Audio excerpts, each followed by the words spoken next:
Hello and welcome to the Bilgecast Gaming Edition. I'm Ollie Johnson. With me, as always, is Sam Congrave and Ian Burrows. How you doing, guys? I'm doing good, thank you. Considering Yeah. daughter's birthday this week. Oh, she's 2 now, isn't she? 2 years old on the 18th. Ah, lovely. How is little Yep. Nicole doing?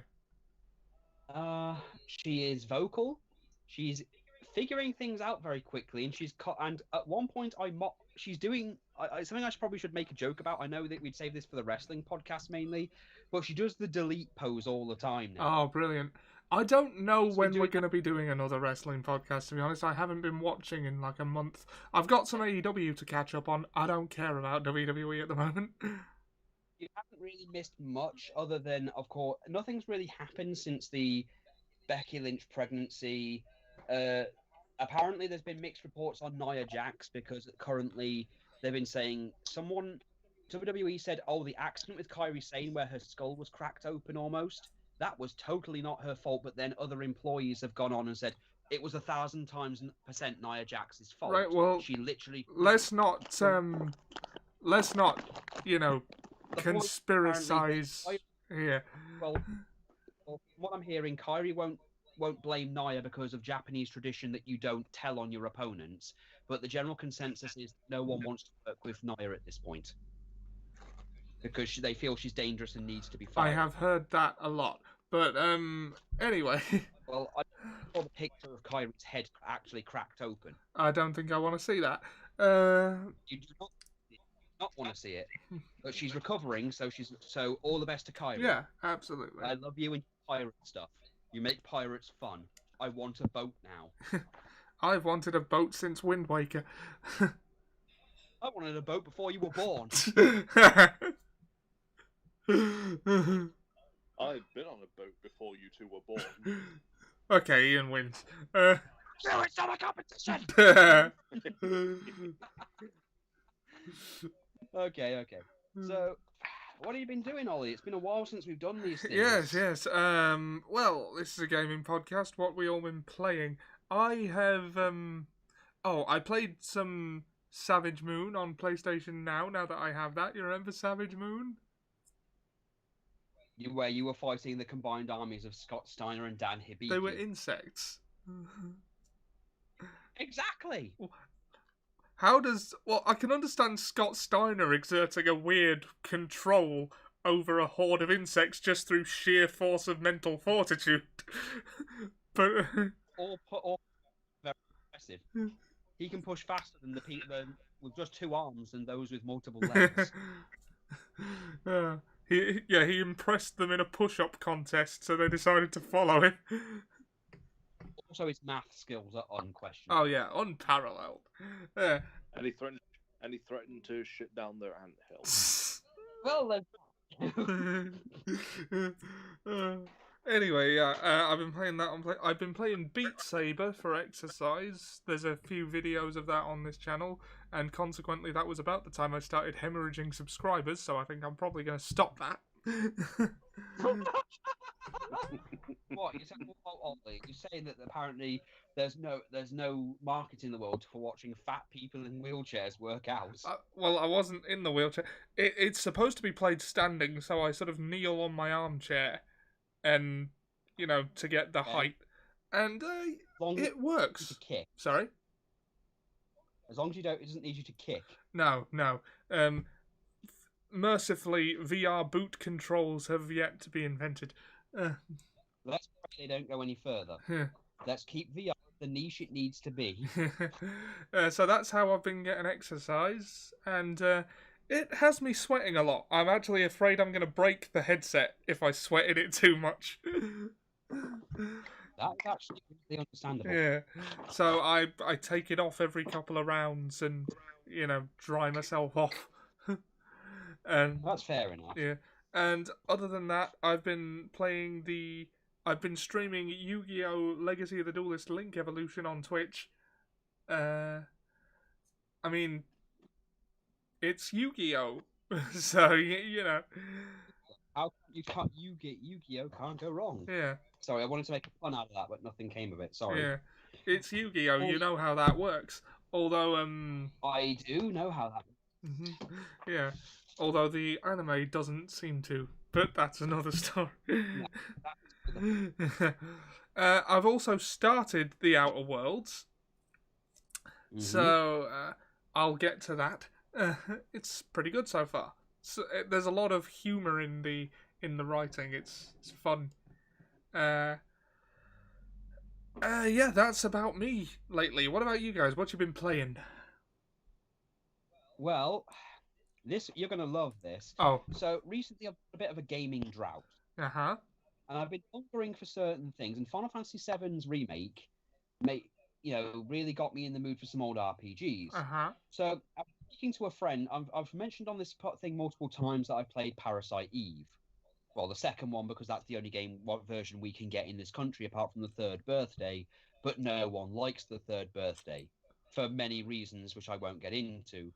But the first one has never been made outside of Japan or the United States. So, looking for all the ways I can do it, there isn't a legal way I can do it. Funnily enough, until I spoke to someone who said, "Why don't you just make an American account like Kid Icarus does?" After watching a video of Kid Icarus, I noticed that he was doing a thing where he played some of the worst games on PSN and mentioned he had an American account on his PS4 to play it.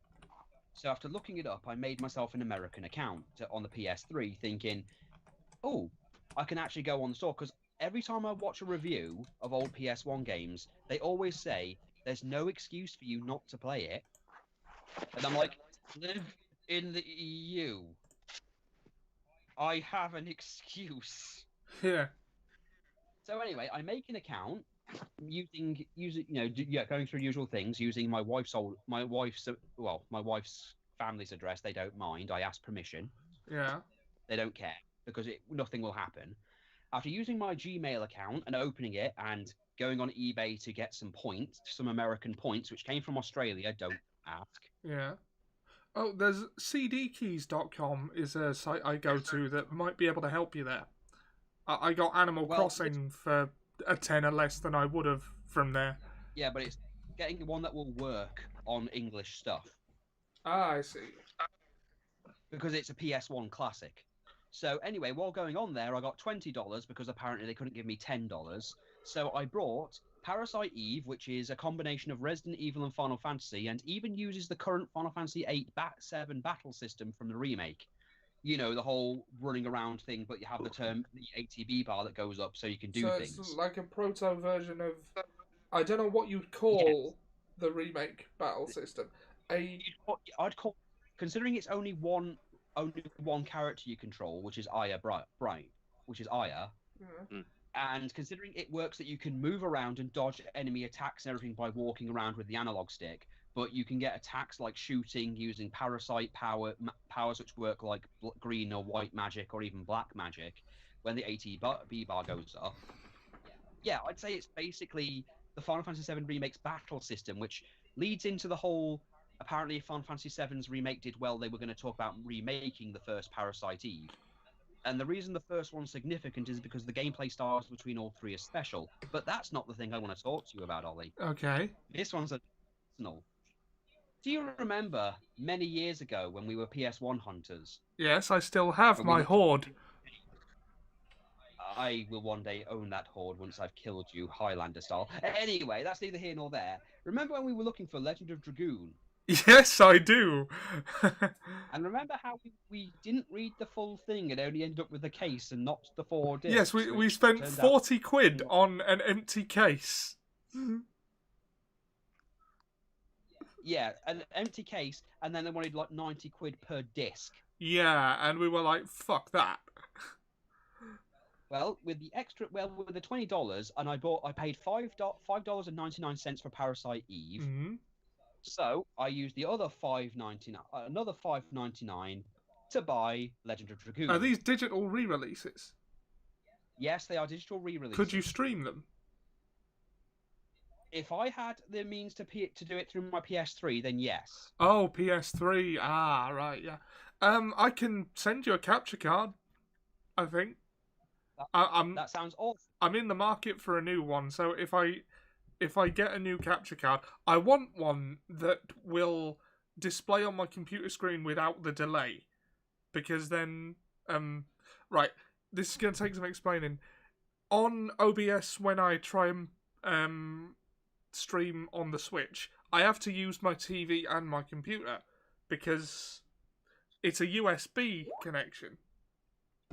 So it's a USB connection, so every input you make on the controller takes a second or two to display on the stream. Well, on your computer, which you're using to stream it. And obviously, I can't have my computer display be on my TV if that's going to be the case, because I can't react 2 seconds in advance to whatever's coming at me on screen. I kind of understand. So I want to get a capture card that doesn't have the delay on it, and I'm told that they exist, so that I could just use my computer display and play the game in the preview for OBS. Then I can set up the one screen thing so I can see comments as well. So as soon as I get that, I can probably send you up my current capture card, which you'd be able to plug your PS3 into, and well, you'd have to get OBS or something on a laptop and stream using that to see comments. But you know, that's a thing you could do. Well, the reason I bring it up is because again, you'd be surprised what's actually on the PS4 3 store in America that isn't on over here. There's even the version of Persona 2 that was never released outside of America and Japan. There's all the Mega Man games they can't release over here due to licensing issues with Coca-Cola, believe it or not. Yeah. There's all this, and usually they're between $10 to $5. So I picked up Legend of Dragoon and Parasite Eve 2, Parasite Eve 1. It's very specific that I got one, and I thought to myself, oh, I've got to tell Ollie about this. I put a picture of it up on Facebook that I was downloading it, and Parasite Eve, and then my friend Lisa, God bless her, then went all around the PS3 trying to find Parasite Eve 1 because the second one is fucking shit. Right. Which I said it's only on the American one, and she's like, oh. But yeah, all I did was open an American account with my other email account, set my address to somewhere in the States, and then got $20, which I paid probably about 18 quid for. Yeah. And got a bunch of games and I tested them to make sure they work on my PS3 as well. They do. Right. I started up Parasite Eve and gave it a little run through. You can definitely see the whole Final Fantasy VII look combined with the Final Fantasy VIII look with the game, because apparently it was going to be a side story where Cloud and Barrett were going to have some kind of detective agency thing, which you can tell by the fact that your sidekick actually does look like Barrett in a suit. Yeah. Tell you what, we'll get to we'll do things the way Ian originally suggested. We'll get to the PS5 stuff later. I want to know your guys' thoughts, like Ian specifically, because we finally all finished it, and Ian will be the one who has it freshest in his mind. Ian, I want to know your thoughts on Final Fantasy VII Remake. Well, my thoughts on the game is like I love the way like they filled in some of the plot holes. Right. Oh yeah. Yeah. And you like why the mayor of Shinra is actually against them. Yeah. Stuff like that, and I like how we get to know the characters a little bit more. Yeah, that's specifically Biggs, Wedge, and Jesse. Yeah. And so there's the character development is great, and also everything is not so compact. You mean I kind of get what you mean. I did say before, I think that I felt that Sector 7 felt like an actual place to live rather than 3 screens. Yeah. It actually feels like there is an actual community living there. Yeah.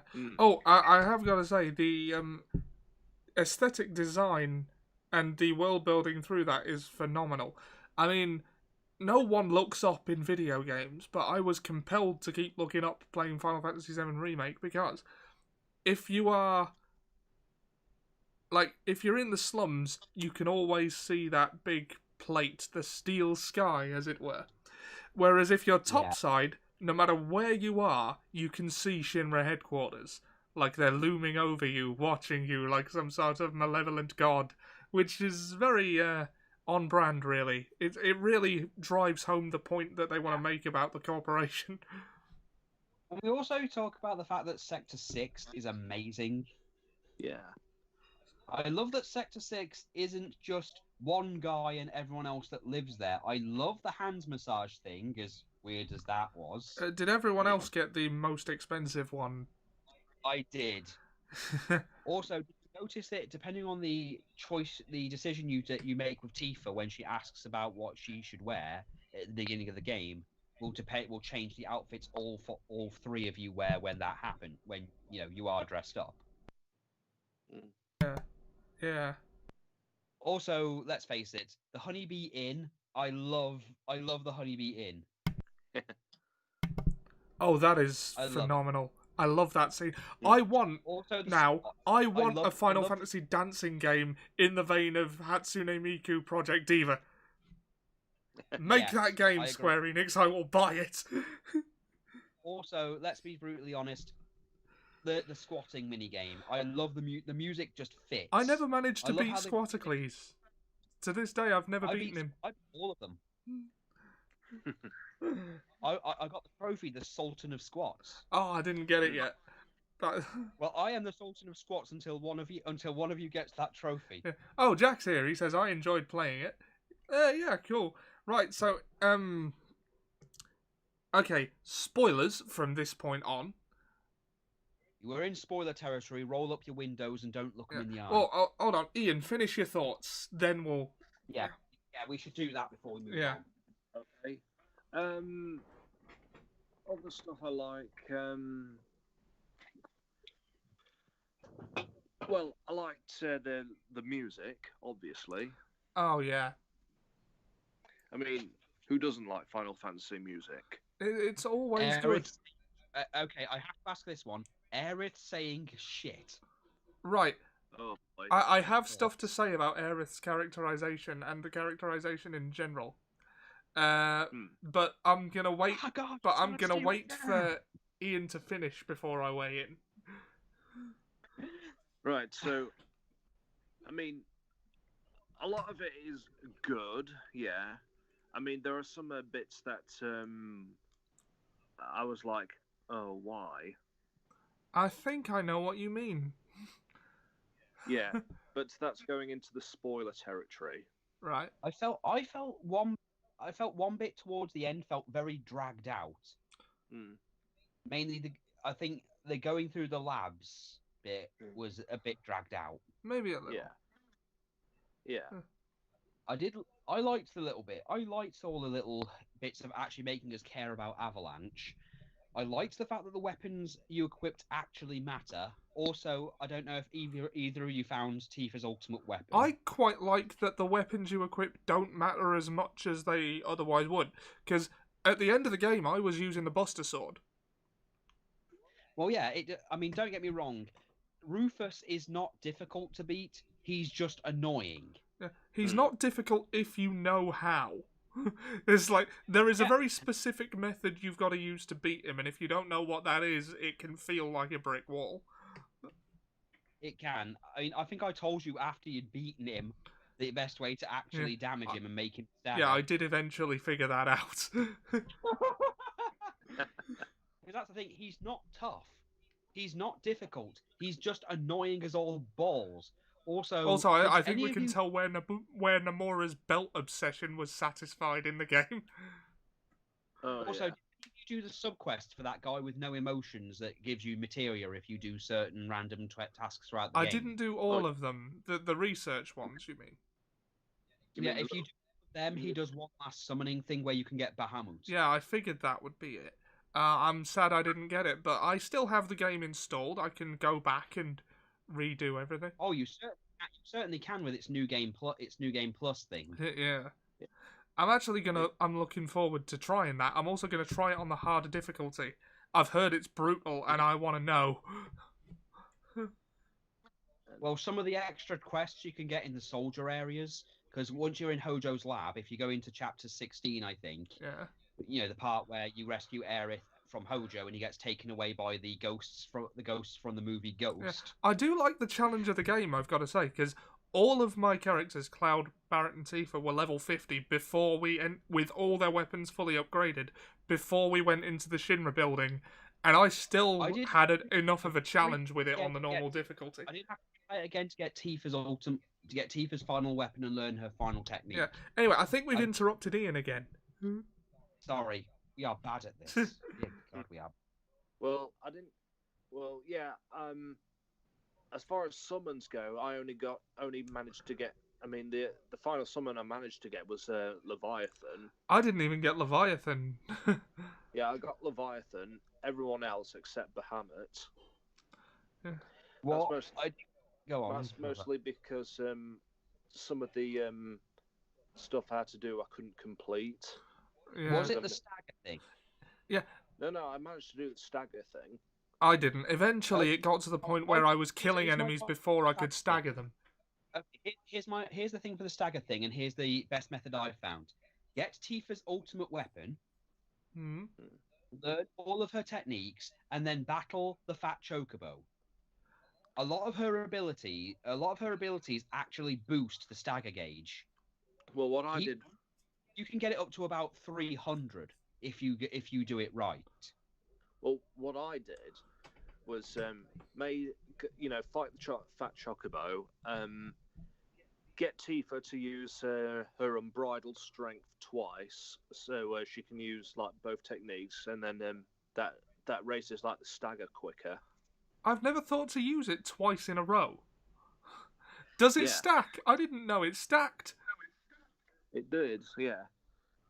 And with Rufus, with Rufus, what I did was to focus entirely on Blackstar. Ah, yeah. And then when it's Rufus on his own, you just run around for a bit until he reloads, and then just use Braver on him, and that staggers him. Yeah. Oh, absolutely.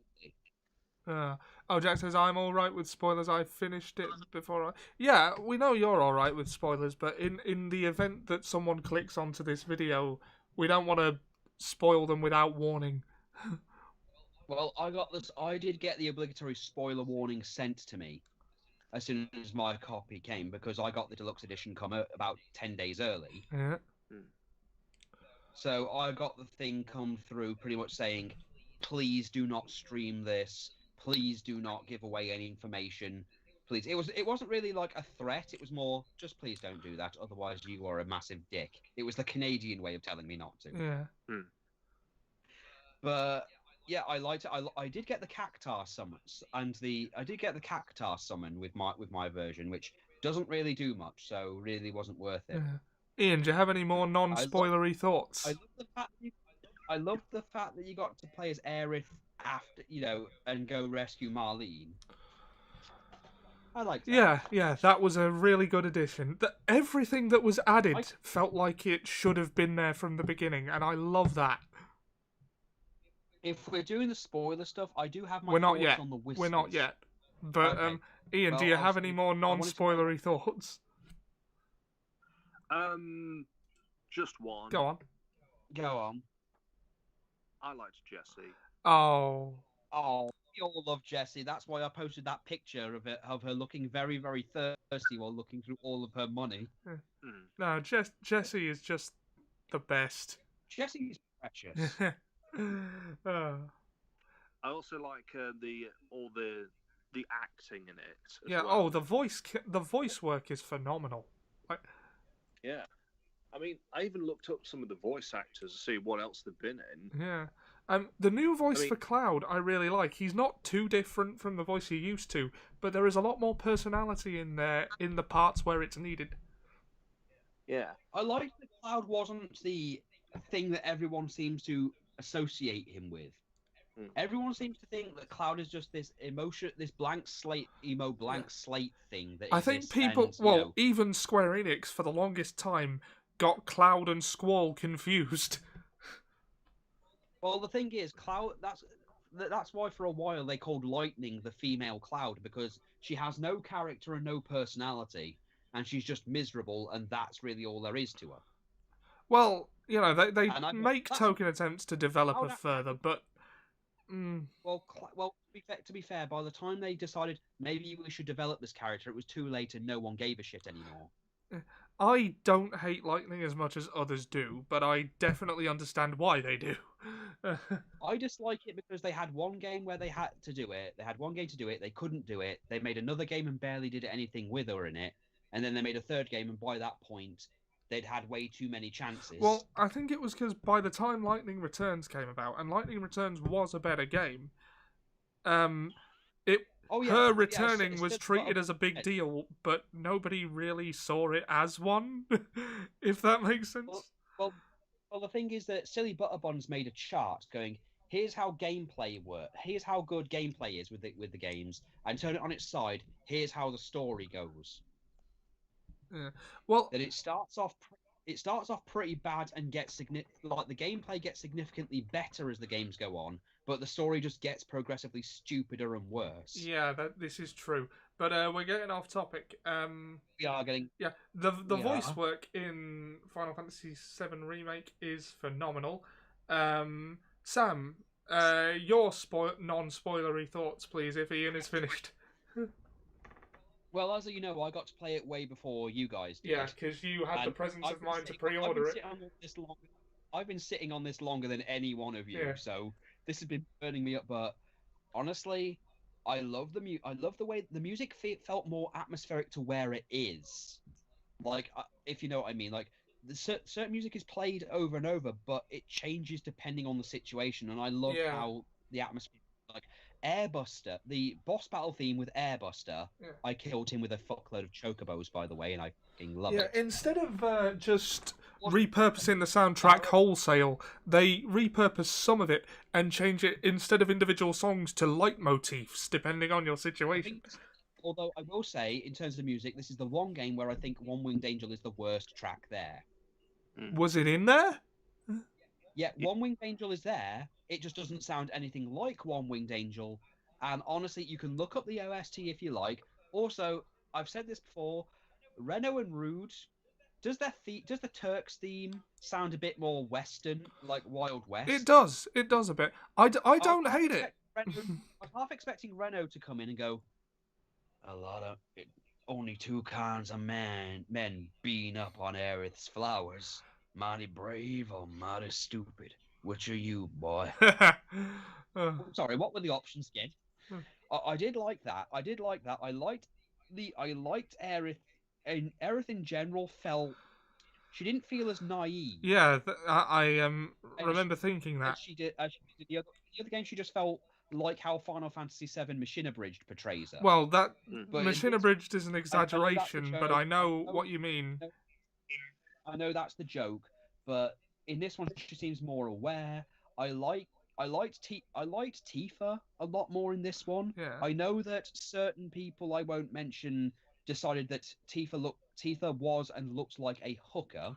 I personally liked her new look. I felt that there isn't really much difference to her physical look other than maybe her breasts are a bit smaller and now she's wearing stockings as part of her That is outfit literally as well, the only thing that is different from a polygon model. Exactly. There's not that much different. I like Tifa. I like her personality, and I like that. I don't. Hello, Seb. I like how they dove into how she felt personally about Avalanche. Yeah. In the original, it's a mixed bag, really. She treats it as just, I'm just there. I'm just part of Avalanche, but I'm in the background. Whereas in this one, she treats it as, look, I know what they're doing is kind of bad. Yeah, she's in the background because she doesn't like what they're doing and doesn't want to commit to it initially. Yeah, and also I liked the fact that it was several hours before I'd even gone from... Hey, Ollie. Sorry, it kicked you out then. No, my connection died. Are we still live? Are we still going? Can you still hear us? I don't know. I'm still...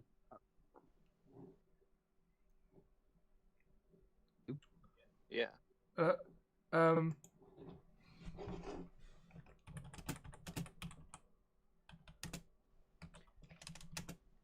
Well, anyway, I liked that every character felt alive and felt like their own thing.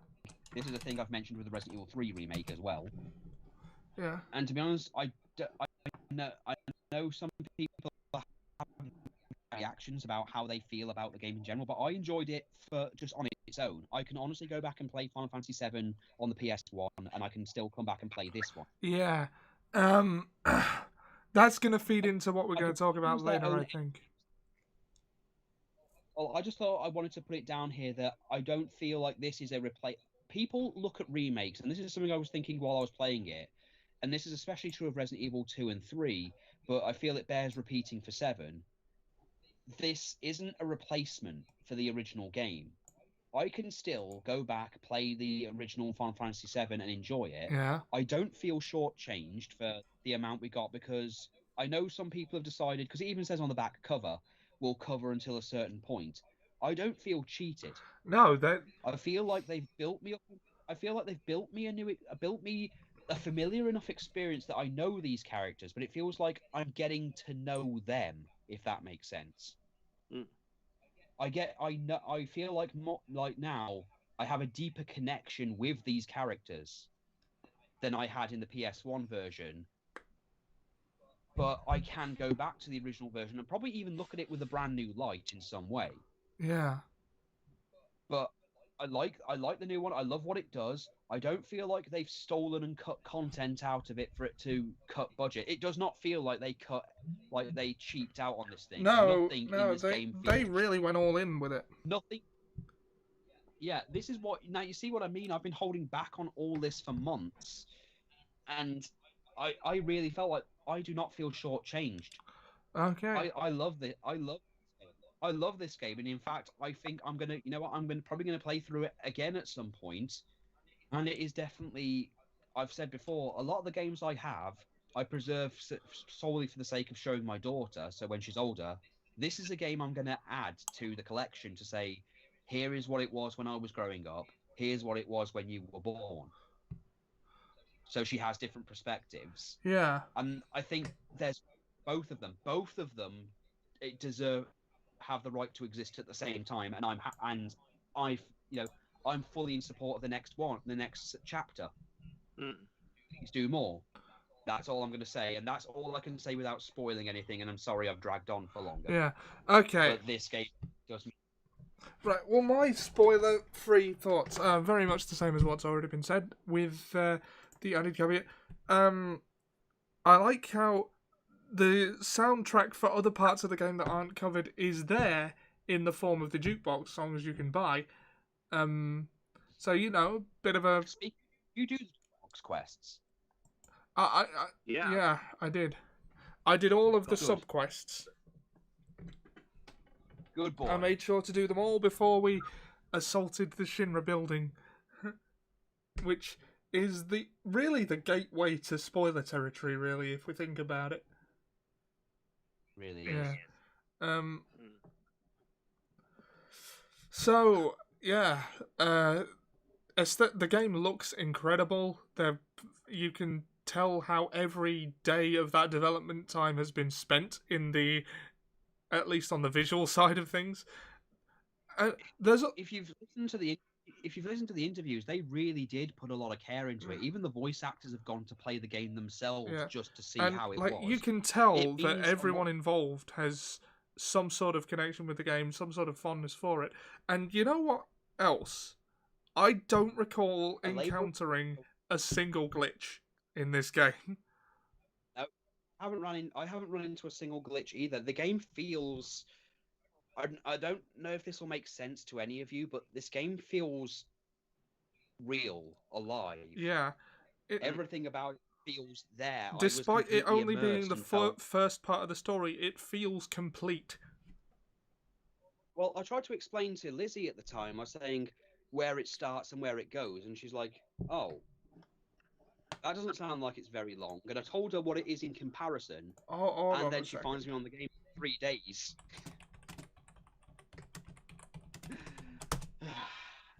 I mean, perspective-wise, you can see, you say it out loud, expectations were completely shattered with this. I think we can honestly say that. Yeah.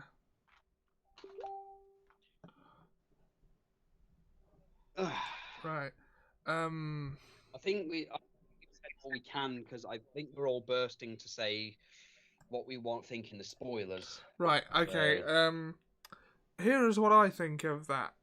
Tetsuya Nomura loves his like swarms of semi-sentient horde beings, doesn't he? God, I knew a Kingdom Hearts thing was coming, and yet I just let it happen. Yeah. But Yeah. yeah, although they have right. Here is the thing. They were being like I remember hearing the Podquisition guys talk about this, and Jim Sterling said, "Hold on, let me see if it says excellent connection." Like, can I'm still not wondering if we can be heard all right. Hold on, I'll ask Seb on Facebook. Can you hear us? Okay. Let's go Taku, and suddenly all credibility was lost. But what Jim Sterling said was they were being clever when they called it a remake, because they are remaking what Final Fantasy VII is rather than remaking Final Fantasy VII, and I don't disagree. Although here's what I think about that: the further fleshing out of the story and characters, and making everything a lot more lived in would have been plenty. And they didn't need to go the length that they did, but they did. yeah, and They could have out on it. here's the thing: spoiling as little as possible, even now in the spoiler talk. Yep, Seb says he can still hear us. Okay, cool. Spoiling as little as possible. Basically, well, okay, I'm gonna spoil it. The point of the spectres that aren't there before is they You mean the Whispers? the whispers. Sorry, the whispers. I got my ethereal beings mixed up. Yeah, suddenly I was thinking of Mass Effect. Yeah. But the point of them is to preserve the course of Destiny. They are making sure that the Final Fantasy VII Remake stays the course of the original Final Fantasy VII. And at the end of the game, you kill the big one so that that's not necessarily the case. Yeah, that's a thing, because if you notice, if you remember how the original game went, just small examples. Yeah. As soon as Cloud meets Aerith, the conversation is literally can go, you need to either leave, or he buys a flower and she leaves. In this one, she insists on staying, and then the Whispers just try and pull her away. They stop her from dying too early, and they also stop Cloud and Barrett from ending Reno and Rude way too early. Because you know full well Cloud and Barrett could have killed Rufus and Reno and Rude very early on in the story. Yeah. And they wouldn't have been wrong But to, given what they did. Yeah, I mean, well, yeah, they do. I did like that with the Turks as well, that we get to see a bit of how they function, which is something we didn't really see till Crisis Core. Yeah. Originally, we didn't really see them, how they were, but you see that Reno doesn't agree with what they're doing. Yeah, he's doing it because it's his job to do it, and he can't defy them. But and Song knows he's doing the wrong thing, but just goes, "Look, we did it, so no one else has to do it. So no one else has the guilty conscience. So it's like we're doing the bad job, so no one else has to. So take some kind of solace in that, which clearly Renault sees as no." Yeah. Because we know that the Turks aren't bad people; they just do bad things. Right. But also Sephiroth seems to want them gone as well. That was a weird thing. Yeah. Aerith towards the end seemed like she knew more than she should have. Like she's instantly got hit with something that gave her all the knowledge in the world all at once, and she knows that she seems to know what the Whispers are because her and Red 13 seem to know about it. Sephiroth seems to speak in vague sexual undertones. Yeah, I am gonna have a lot to say about Sephiroth. But... I bet you will. But it's just when I first saw him at the beginning of the game, I know some people felt, well, this is early. Yep. Yep. But then, of course, towards the end, it feels like the last little bit was okay. We've done enough. Let's fuck up all expectations for the next game because keep in mind we're in the last act, and that little bit with Zack at the end leads everything into question. Yeah, I mean they basically. My question is: do the whispers exist on all times and planes of existence? And by killing them there, have they somehow stopped the whispers from interfering with every event? Possibly, because So what has basically happened here is that Tetsuya Nomura has written himself a license to do whatever he wants with the story. And I am, even months later, I'm in two minds about that, because on the one hand, I'm here for it, let's see where this goes. But on the other hand, I wanted and would have been happy to get a remake of Final Fantasy VII's story, and they promised that, and we've spent years waiting for that, and now it kind of turns out we're still not getting it, and may never.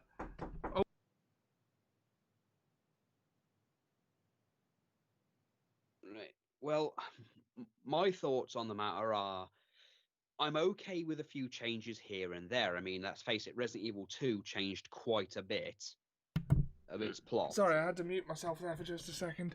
It's okay. I was saying, well, again, I bring up Resident Evil 2's remake and Resident Evil 3's remake. They have delved very far from the original source to a degree.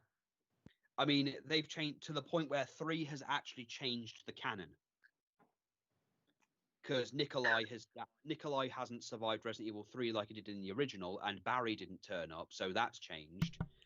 As an example, with 7, I do agree. They've written a license to do whatever the fuck they want, but what I see this is I see this as, if you're familiar with AU Works, where people do alternative universe versions of stories, this is all this is, really, is it's just the same timeline, but things have changed, because it's subverting our expectation of what's going to happen by giving us a MacGuffin, which, of course, our MacGuffin this time round is the Whispers, but because it's implied that Sephiroth seems to somehow know that if the timeline goes on as is, he's going to die and he's going to fail no matter what. Whether this means that he's also seen the future and knows that Genova isn't actually his mother is another question. But it's kind of like Sephiroth has somehow seen Final Fantasy VII, the game, seen what's going to happen, knows the outcome, and knows that no matter what he does to try and get like the black materia thing, everything else, it's all going to mean jack shit, because ultimately it's going to lead to Aerith dying, and Aerith's death is actually what stops him. That's the irony. Yeah. Well, here's the thing about him killing Aerith. Yeah. Well, everyone's already seen Aerith die. That's another thing, because everyone suddenly gets those visions. Yeah. And Cloud has seen himself kill Aerith, and everyone's seen that future where Red 13 has seen. Well, I think they even comment they all see that thing where Red 13 is old, and well, Midgar's now dust and everything, and he pretty much says that's the future if we don't stop this. As if there was something wrong. I mean, you've always got to think how this would fuck up Advent Children. Yeah. Well, what I was going to say is, I hope they don't do Advent Children. There are things I like about this and things I don't like about it. On things I like about it, we now have no idea what to expect, and I'm excited to see where this goes. I'm not sure I want the rest of Final Fantasy VII to be written by Tetsuya Nomura, if I'm being honest. The Kingdom Hearts guy. Yeah, I have heard people making the theory now these are just theories, but there's been theories that Sephiroth will no longer be the big bad or something, because they'll break time to such a degree that something else will come up.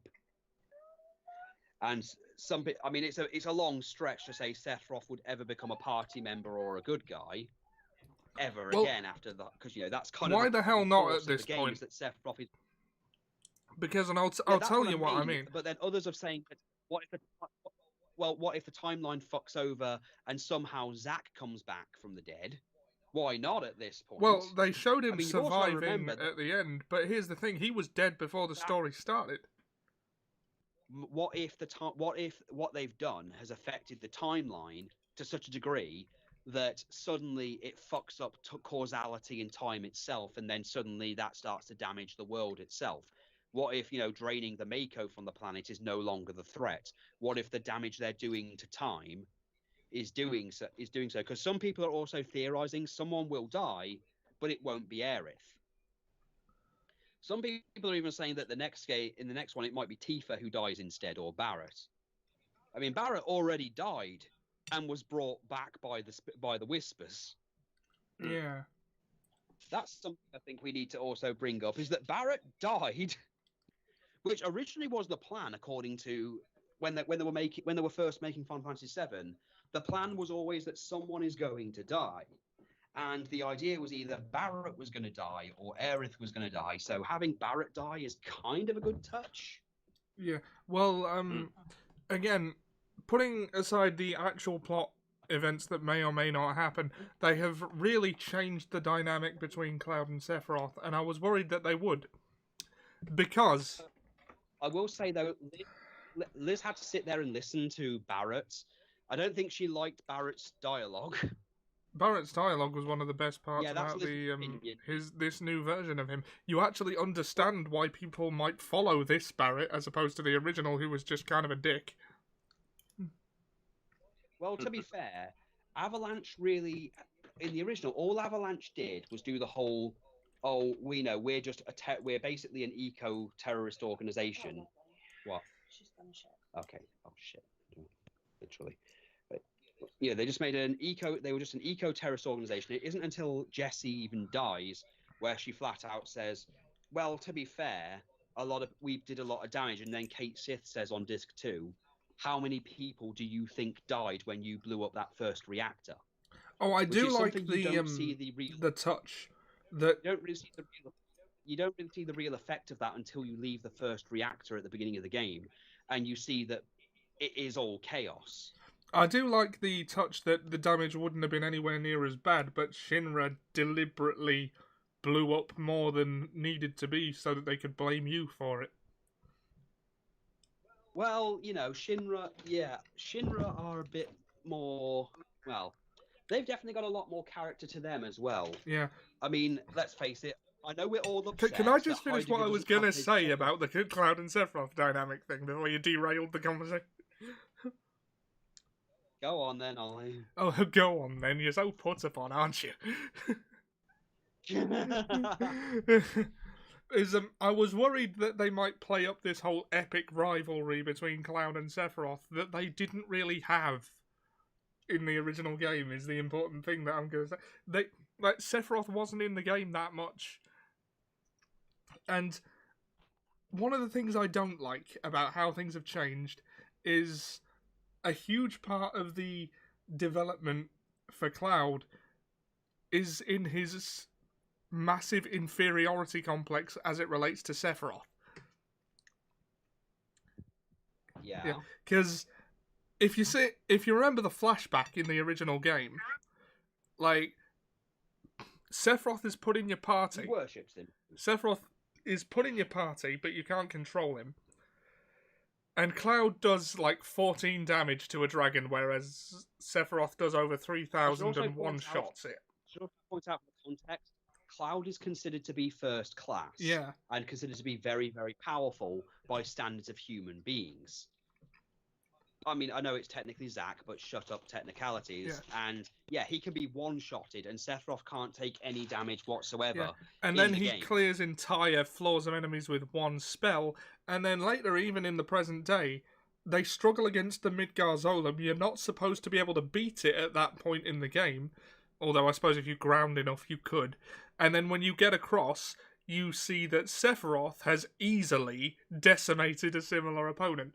The whole thing is... I mean, it isn't Sephiroth, but, Well, a facsimile of Sephiroth, which is, in a way, even more daunting, because... Well, that's the thing. Jenova is hinted to not even be as powerful as Sephiroth at this point. Yeah, that's my point. The amount of power gap that you are going to have to cross in order to beat this foe is illustrated there about as plainly as ever it could be. But by the end of Midgar in this version, you've already beaten him once. Well, you've beaten an avatar of him effectively, or you've beaten a version of him. Because that's the ultimate thing you've got to remember is that Sephiroth is, well, yeah, she took them off on the bed. Sorry, she also took out a dummy. I made sure she didn't run off with it. Yeah, sorry. Yeah, I get what you're saying, that we haven't really had much of a thing to compare the power of the two. Well, it's I not think the that we game don't kind of have really it, we do. It's that originally Sephiroth was set up as this nigh unbeatable, nightmarish opponent, and we've already... You've also got to remember that in the original... Yeah. But you've also got to remember that Sephiroth in the original wasn't even seen, or even he was mentioned once during the flashback with Tifa, where Cloud says he wants to become a soldier just like Sephiroth, and then he's mentioned again when President Shinra is impaled. That's it. And then he's not mentioned again until they get to Khan. Don't forget when they were in the junkyard, and then Cloud has his little fit, and then he hears like Sephiroth's voice. Yeah. Oh wait, I forgot one. When President Shinra mentions Sephiroth in the Marco 5 reactor, when he says he doesn't remember Cloud because even if he's a soldier, he's not anyone important, clearly. Not unless he became another Sephiroth, and it clearly impacts Cloud. But Barrett obviously doesn't know who that is or even give a shit. But because Cloud reacts to it, we're meant to think, oh shit, he's meant to be a big deal. But yeah, maybe we've been exposed to Sephiroth a bit too early. But then again, he wouldn't have been. He might, if we didn't, he might not have even been in the game. Yeah.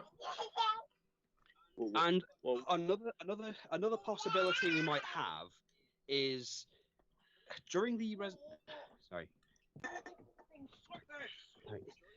Resident Evil 3 game, the version of Nemesis we get isn't even the same, is nothing like the Nemesis we even ended up with in the original PS1 version. He doesn't even have the same transformations, as Ian can attest from watching me stream. So we might not even get the same Sephiroth at this point. Yeah. This is very much a new thing. A new game, and I don't know how I feel about that, because there's a lot of... I think the one thing we can agree on with certainty is that what we've got is not the Final Fantasy VII we were expecting, guaranteed. It's still bloody good. Oh yeah, I'm not taking away from the fact it's very good. It is a very enjoyable game.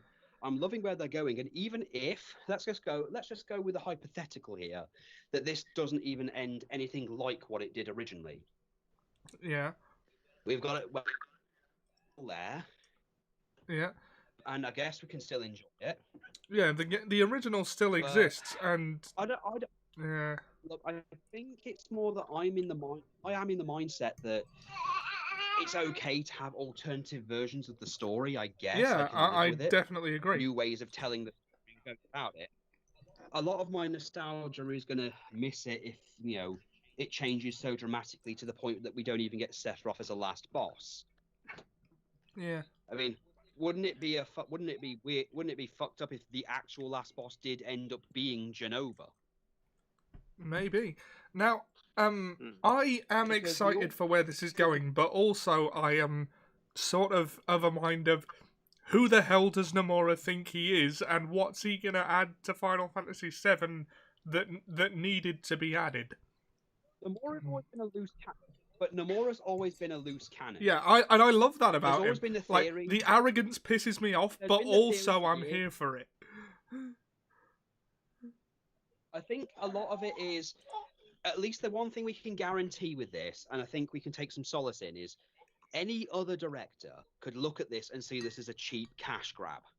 Because you're saying what you'd be happy with, and a normal game developer, director, and everything else would be like, so we don't have to do much work. I mean, all the work they did after 7 gives them a literal Bible of stuff to work with. Yeah.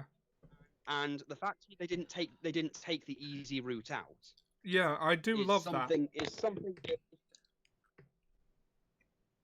So yeah, I'd say that I'm okay with it. But yeah, Nomura. I know the joke for a while has been when Kingdom Hearts was being made, he did not have a clue as to where the story was going and was just making it up as he went along. And I could honestly believe that, considering. Yeah. Girl, can you hand me But what if he? But the worst part is, what if he is planning this? What if everything he's doing is planned? Well, I think the next game, whatever form it takes, is going to cement whether this was a good idea or a bad one. Well, we'll see. I mean, don't get me wrong. He's basically set himself up for something amazing. Yeah. I mean, this won't be soon forgotten, however it goes.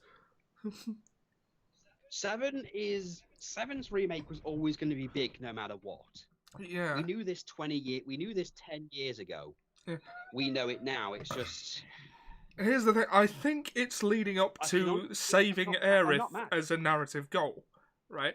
And if Aerith is saved, I will be happy because it's Aerith and she deserves to live. But here's the thing: a heavy theme of the original one was life and death and loss and everything, and I kind of think saving Aerith runs a bit counter to that. But I think we're just gonna have to try and separate this from the original at this point.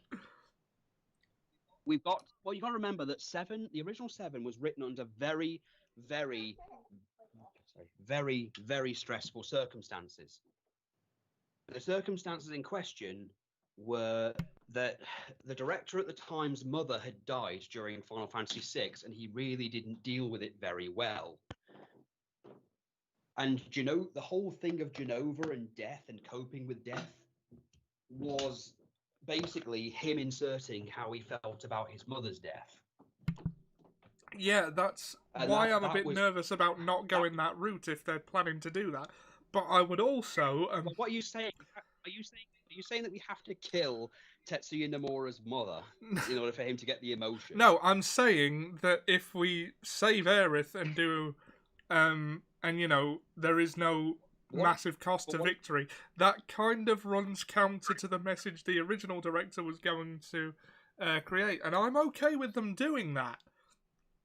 But I don't know if they should have marketed this as a remake of Final Fantasy VII if that was what they were going to do. I think the fact that Resident Evil 1 and 2 and 3, and even 1, do not have the goal to call themselves remake. I think it's safe to call it a reimagining and just call it Hell, that. a reboot would be a more applicable term, wouldn't it? Oh yeah. The only thing they got right is that it would begin with a re. Yeah, but the thing is, they built up Final Fantasy VII. We're remaking it for years. Yeah, but Ollie, here's the thing: it was going to begin with a re, even if that re was the reaction of the fans. Yeah, exactly. That's the joke I was going for. Yeah. I also just realised that the reaction ends with the RE2. Yeah. So. But however it goes, yay for me, I guess. However it goes, I really enjoyed this first part of the story, and I expect to enjoy the others. And like that conflict, he's got my attention. Yeah, and that conflict of interest in I like Final Fantasy VII, and I don't want to see it change too much. To this is amazing. I want to see where this guy takes it. And those two things are battling it out in my head constantly. So, I think the fact that this is made by Square Enix officially is also the fact that stops people from just going, this is just fan fiction. This is just someone else's crazed vision from some crappy website. It's not. It's endorsed by Square Enix. And to be honest, I'm okay with this because at the very least, we're going to get an interesting story. Even if it does continue onto the PlayStation 5, but it's a story that's it's got a story that will continue on to the next. It's going to continue on. How many parts I don't know, but if this does go on to 2 or 3 parts, I'm curious to see how they've treated this. Makes me wonder how are they going to treat the world map? How are they going to treat Nibelheim? Yeah. How are things going to change in the past? What has the killing of because now they haven't got the MacGuffin of the Whispers stopping them. Yeah. Is the story just going to go on? Because keeping in mind, the Whispers were stopping them from deviating. So is it going to be that we, as the people who have already played the previous game, are going to be the only ones who know when certain things aren't meant to happen. Yeah. Will we meet Yuffie under different circumstances? What about Vincent? What about will Sid be a domestic abusive bastard? Possibly. Does anyone else have anything to say?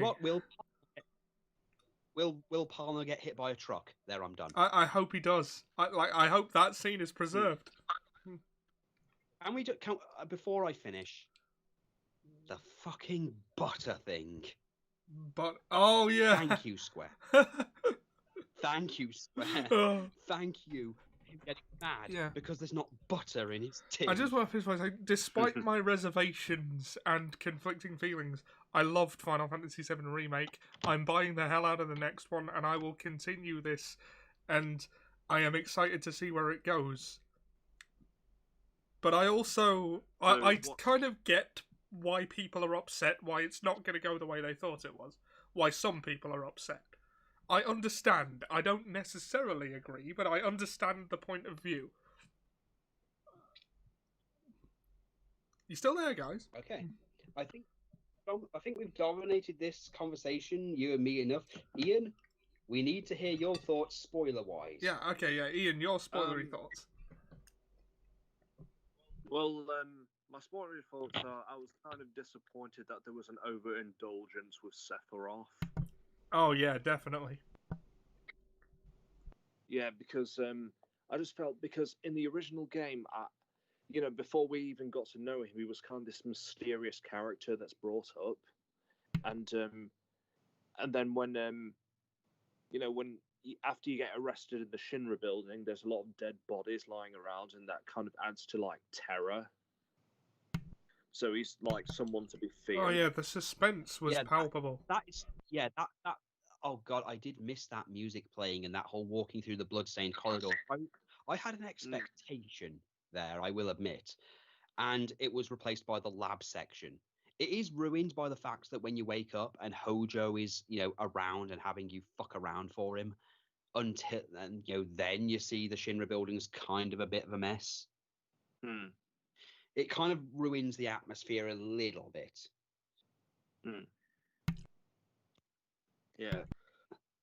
And I hope we still see Hojo on the beach. There's the whole yeah. And also there's the whole bits where it just gives too much away. Yeah, this is a legitimate concern. But what if they've given so much away only because they've got other things we haven't expected? I mean, here's a thought. Has anyone mentioned? Did they mention? I mean, we might need to go back and check this. Did anyone mention Aerith being the last Cetra? I don't know. I'm not sure. I'm only asking because what if, for MacGuffin purposes, they introduce others? What if they add a new location, like an actual hidden area where there are a few surviving Cetra? Well, all bets are off now. They might well. Bets are off now, but I'm just saying that with because again, the original one, all we had was Aerith and Ilfana. Yeah. As the last two Cetra, and Aerith is only a half-breed.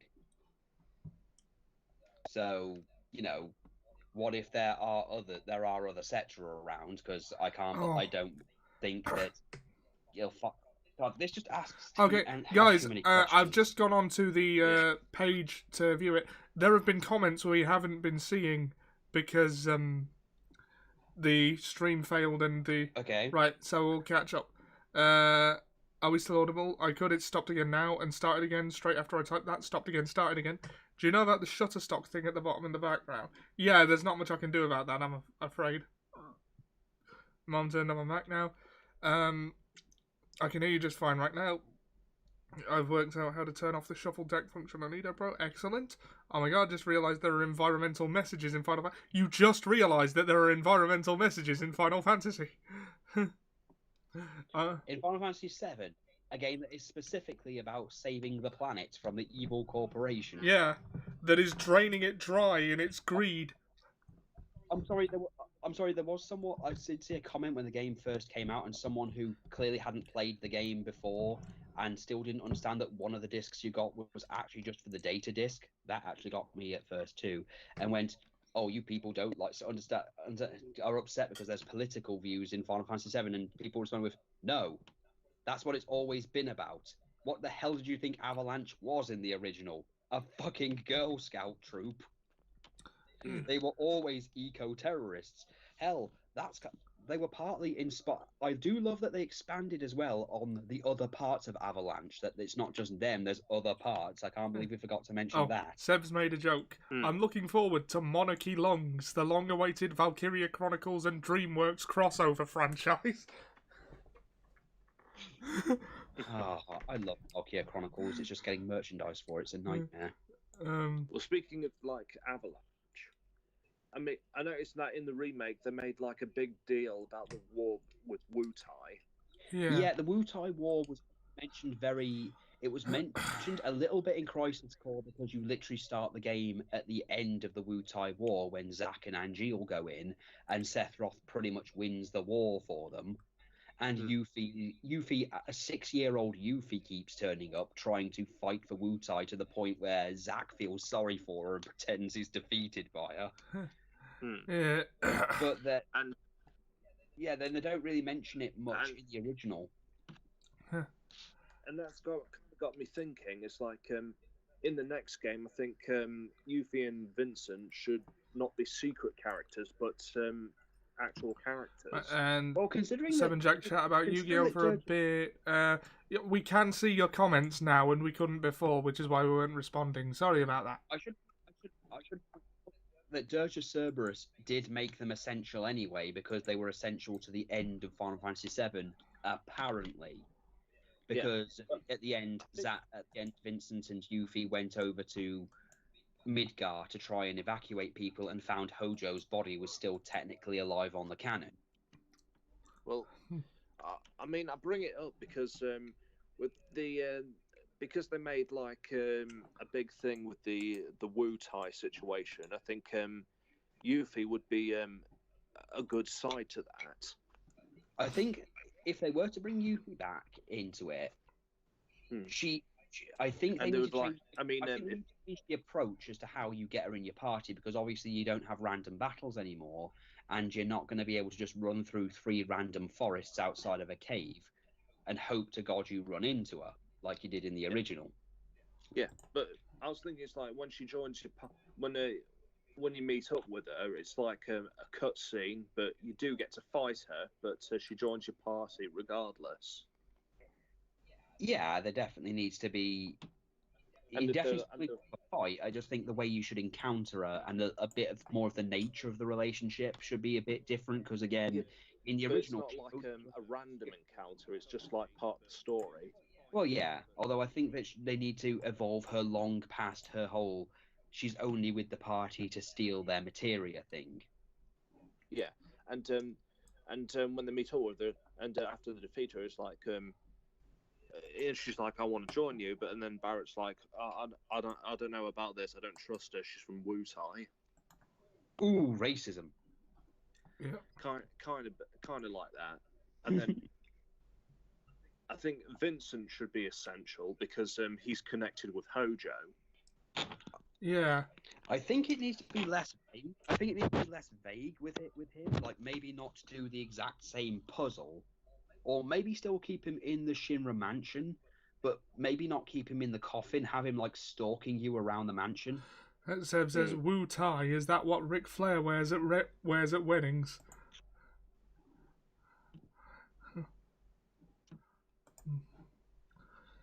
Jack wants me to play the main villain in the show he's working on. I'm happy to voice anyone.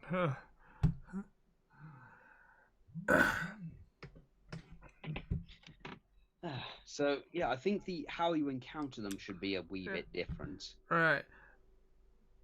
Okay, we are 69 minutes in. So should we move on to the PS5 reveal? Yes. I want to get my thing out of the way real quick for that. I saw a little bit of it this morning because obviously I went to bed last night, but I got to have a look at it. And the one thing that's got me more interested is that they're doing Soulstorm, the remake of Abe's Exodus, on the thing. So Daddy Caddy is going to be very happy. Oh, yes. Although, if we're excited for remakes, Demon Souls is getting a remake on the PS5. Let's fucking go!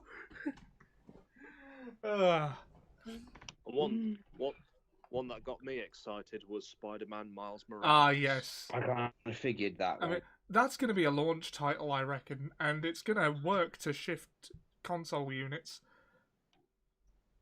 Because they're touting it for Holiday 2020, which will be soon after the console launches. That'll be an excellent boon to early sales, I reckon. I think I'm just going to make it clear, I'm probably not going to buy it on launch day purely because through these things, you know there's probably going to be a problem with it on launch. At least wait to know what you're dealing with. Yeah. Yeah. That's been our philosophy for a while now. Look, it can do all it wants, but unless it does something very, very, very specific, like, I don't know, maybe if it brings... continues the Final Fantasy VII series. If they well, I'm happy to actually act as well, Jack. Sorry, go on. If they do bring out speaking of Final Fantasy VII, they did say that if 7 did well, that they were going to be in talks to remake the original Parasite Eve. If they remake Parasite Eve on the PS5, I may have to raise more than just an eyebrow at it. Right. I'm all for dead IPs being brought back. But Soulstorm interested me because I loved the Oddworld New and Tasty remake. I got to ask. Soulstorm's been in talks for... I got to ask, what do you think of the look of the console? I'm not a fan of it being all white for obvious reasons. Yeah. In that I'm a big fan of keeping my consoles clean. Yeah. And white consoles tends to lose colorization. Color very. If you've ever had a Dreamcast, they will probably launch a black one, because there's always been a black PlayStation ever since. They'll launch it as a classic one. I'm not a fan of the digital only PS5 for the reasons that because it's the same problem that people had with the Xbox One S. They've already tried this with the PSP Go. It doesn't work. Well, they did it with they've done it before with other consoles. Microsoft made an entire console with it, and it didn't work. No one wanted it because the problem is that digital games take up a lot of space and can't be traded in or refunded. Which is, I think, why they're pushing all digital so hard. Destroy All Humans is the only remake I care about right now. Well, that's I mean, that's happening, isn't it? Bully for you. But what else was announced? Amazon accidentally revealed a couple of PS5 titles as well. Some from Konami, oddly enough. This has started the rumor mill, as you expected. Excellent burn. Not burn. Excellent question, Jack. I'm alarmed. Do you not consider voice acting to be actual acting, or do you not consider Ollie to be an actual actor? I'm not. I'm not a fan of it being all white. Truman desegregating the military in 1946, colorized. Oh, and there was a typo. He called him Sack. Okay, so yeah, sorry, that made me laugh. What were you saying?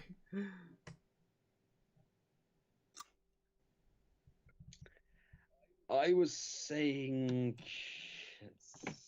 that on Amazon they were announced when the PS5 game.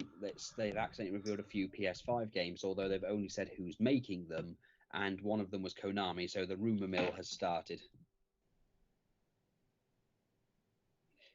For things like Silent Hill. Yeah. Because that's also a talk. Been in talk. They've been in talks to reboot the original Silent Hill, which I'm kind of mixed on. Yeah. They've announced Horizon Forbidden West, which is the sequel to Horizon Zero Dawn, which I've had since launch and never played. I've still got it. It's in that cabinet. I had it since it That makes came out way years too ago, and I've not played it. I got it with my PS4 Pro and VR headset.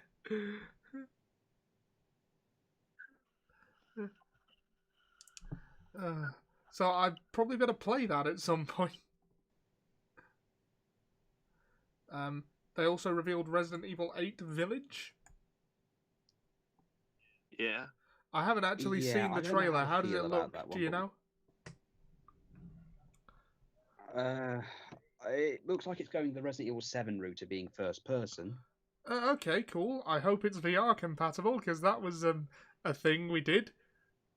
I wonder if it's been long Yeah, enough we that we need can to do that see. again. That'd be fun. Well, I was also disappointed to absolutely. learn that the motion controls aren't compatible with Resident Evil 7. Because they easily could have been.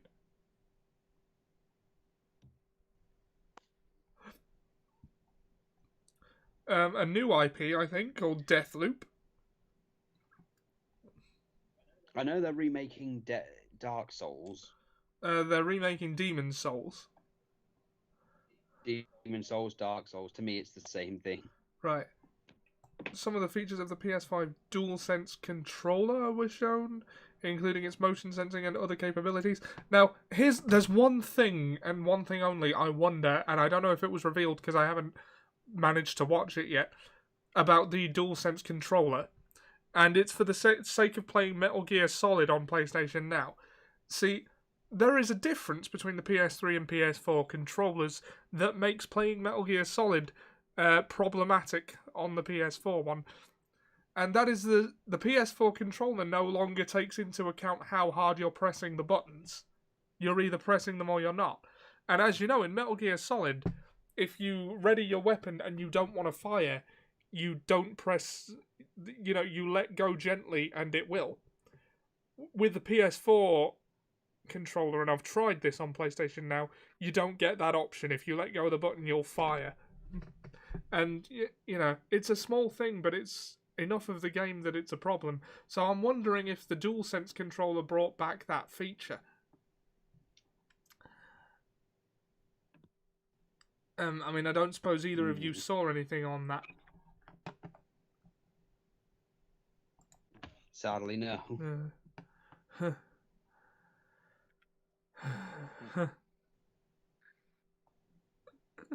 Yeah. Is anyone excited about anything else for the PS5? At the moment, I'm still on a wait and see situation. Yeah.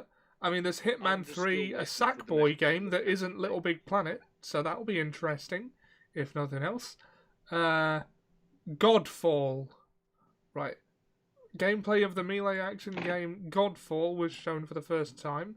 I hadn't heard of Godfall. What is this? I'll check it out later. Oddworld Soulstorm, of course. Oh, Cad Icarus is going to be so happy about this. Yes. I like Cad Icarus. He seems a good egg. He really is. He's dealing with the lockdown good, even though he now thinks the world is made of bricks. We can't leave.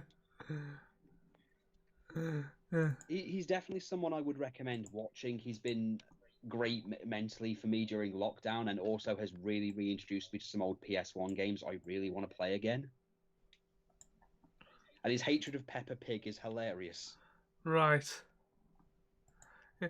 Oh, while we're plugging YouTube channels, I am. Just as I was about to plug someone, I forgot the channel name, but I've mentioned them before. It was. Hold on. Just a second. There's this Final Fantasy YouTuber who does challenge videos, and if I find one, I will.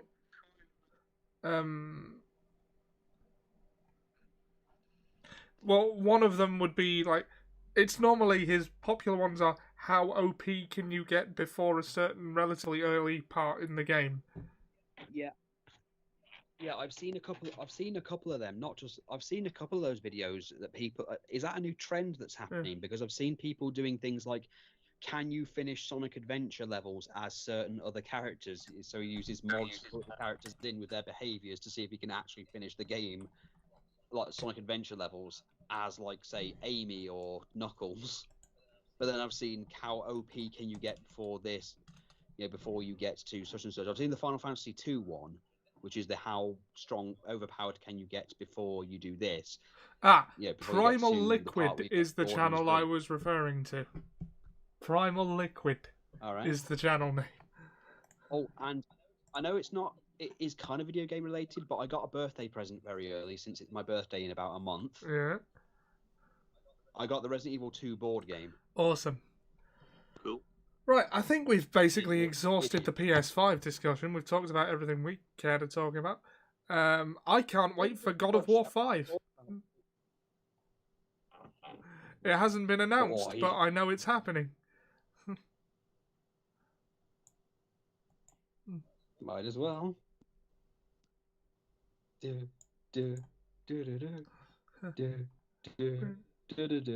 of boy. Dad of boy. We need to get him to kill the Egyptian gods.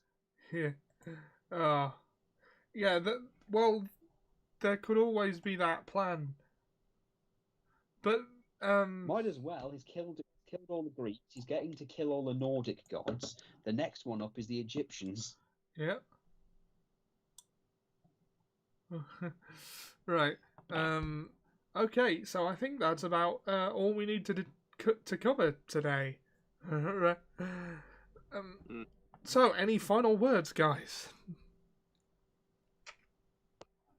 My final word is I'm going to wait for the PS5 till they've worked out all the kinks, maybe even made another version with a bit more memory, because, well, memory seems to be the most important thing when it comes to video games these days. Yeah. Either that or, make the files smaller, developers. Like, do you not compress your files? I've heard rumors that the newer games somehow will not take up as much memory, but we'll see how that goes. Also, they said in the video that they've got more to reveal. I don't know whether that will be, a bad thing disguised as a good thing, or whether they've, got other alternatives. Because another thing that was revealed yesterday was on a Sega panel, because Sega announced their next miniature console, and it's the worst goddamn thing ever. Go on. A Game Gear that's about the size of two of my fingers. Why? It's too small to play, only has 4 games on it, and there's 4 different colours that are $50 each. They're too small.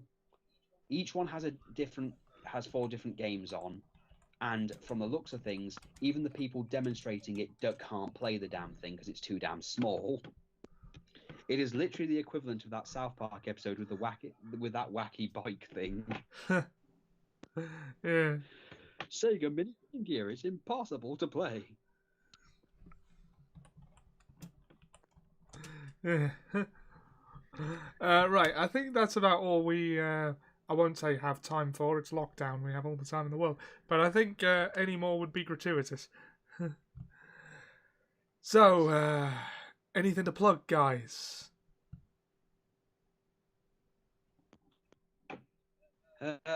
Not really. I haven't really got any plans to do any streaming for a while. I will say that apparently in the fall of 2K20, 2K have apparently got the people who were making 2K, who have, some people on 2K now who have been playing a lot of No Mercy and Here Comes the Pain, and are working to improve 2K22, and a bunch of other developers are working very hard on other wrestling games. So WWE may not actually be the only competitor in town. That will be... I just thought that might be interesting, because a lot of them have shown off the little work they have, and one of them's even got a better creation suite than 2K have ever had. Nice. All right. So we'll see how this goes. From the ashes of shit comes the phoenix of farts or something. I don't know. I'm bad at metaphors today. Yeah. All right. So I think we're about ready to call it there. All right. Thanks for joining us, and we will see you next time.